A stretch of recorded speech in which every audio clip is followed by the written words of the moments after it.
அடுப்புல பால் வச்சு காய்ச்சறோம்னு வச்சுக்கணும். அது கொஞ்ச நேரம் பொறுத்த உடனே பொங்கி விடும். ஆனா பொங்குறது மெதுவா வராது, கபகபன்னு பொங்கிடும். இது எல்லாருக்கும் தெரியும்.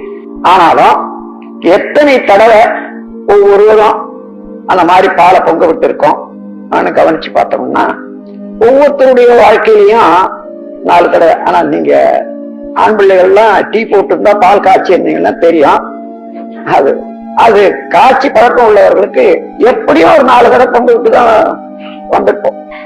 சரி, இது கொதிக்கிறது கூட ஆனதுக்கா போச்சுன்னுட்டு போவாங்க, அதோட அது மறந்துடும்.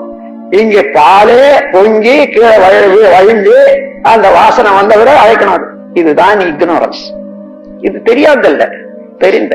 அப்படி தெரிந்து தவறுந்து தெரிந்து அதை அலட்சியம் செய்தது எவ்வளவு என்று பார்க்கிற போது நமக்கு வந்த அனுபவங்களை எல்லாம் இழந்து வரும்.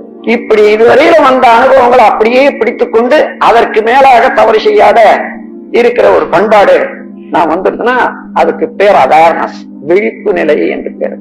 வாழ்க வையகம், வாழ்க வளமுடன்.